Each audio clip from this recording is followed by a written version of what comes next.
Hi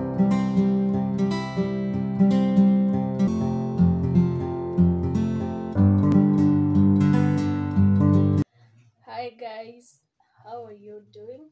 It's been long since I was here, but the most important thing is that I'm here right now. So today I wanted to review a new book. It's called The Flip Side of Betrayal by Jean Wairimu. I got this book around mid-September when I was in Nairobi at a readathon activity held in one of the universities that teach French. I will write the name if I remember too. So they were basically pushing for read Kenyan authors, and I got this from one of the stores which were around Noria bookstores. And yeah, it's quite an interesting book, and I'm excited to review it with you people. So in this book, just to give a short summary of what happens, Jean draws adult characters that go through heartbreaks, that go through hard times, that develop them or that change them from who we know them as from the beginning, and at the end they are totally different people. So it's about Jesse and John, who are dating.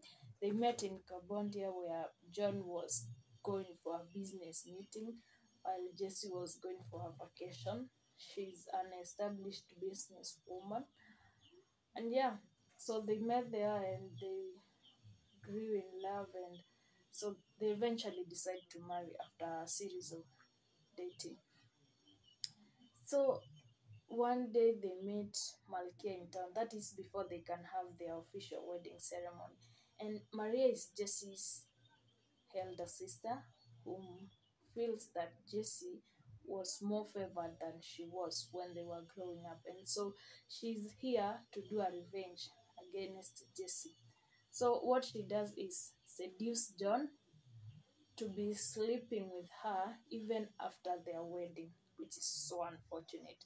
And eventually, one time, Jessie realizes that, and now she decides that she cannot forgive John, even after going to the parents and calling a pastor to pray for them and reconcile them. She decides that she just cannot bring herself to forgive Jessie. I mean, to forgive John.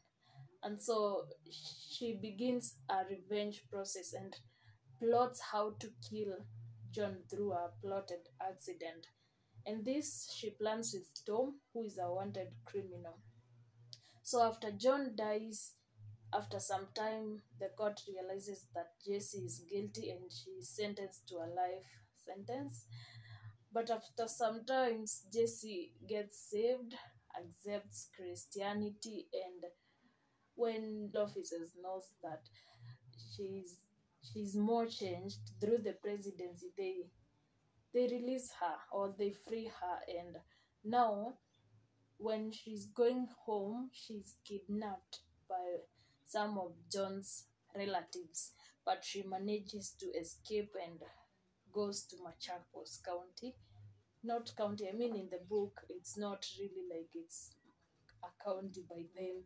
So she comes to Machakos, which is eastern part of Kenya, and from there she meets a pastor or a couple that organizes her meeting with her pastor who prays for her. And even one time when she has an accident, the pastor prays for her and she recovers from a close to death accident. So eventually she marries the pastor, and when they are speaking about their past, she adds that she murdered John. But eventually, the pastor, after praying and after God opening that to him or disclosing that to him, she realizes that Jesse is a murderer, but he chooses to forgive her.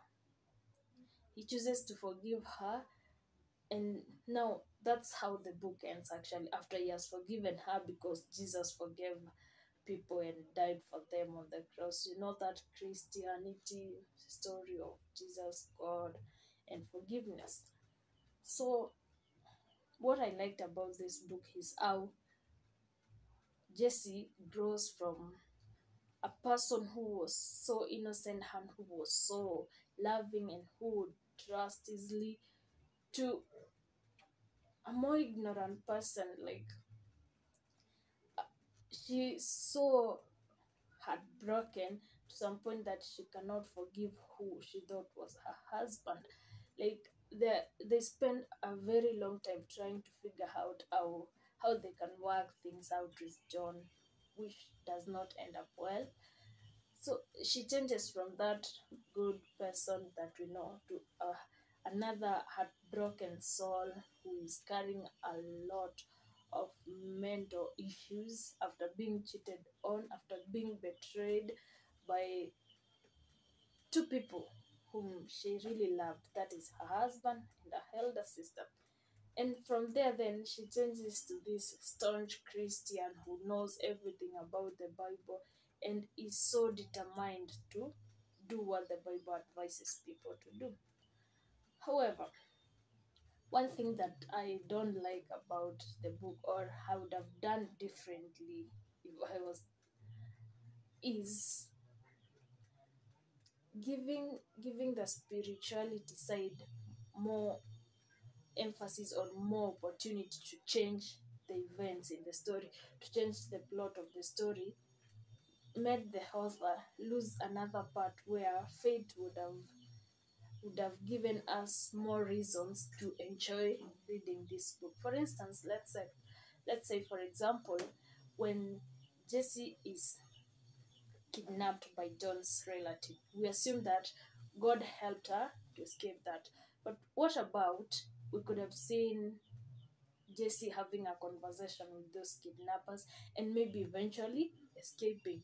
Or what about John did not die and they have a closure with Jesse while he cheated, and to tell Jesse that he has been cheating even before they were married? And also, Malkia dies while Jesse is in jail.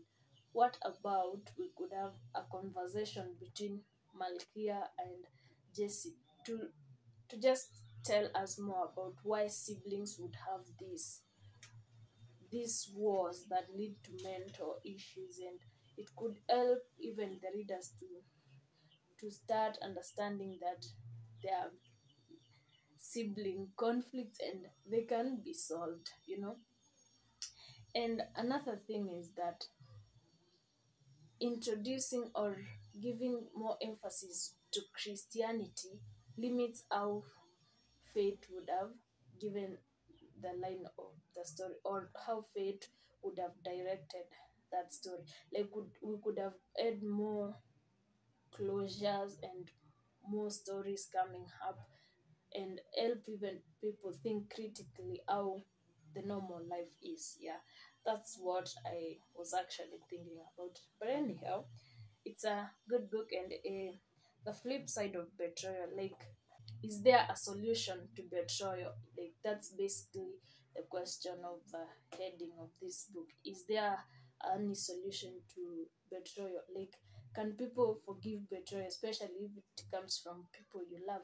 Like, could have, if it was more of Christianity, why didn't, if the book is emphasizing more on Christian, why didn't Jessie forgive John and maybe moved on with her life, and then at the end we'll see John marrying several other wives who will in turn outbreak her, and then we will see the karma there. Like, you know what I mean?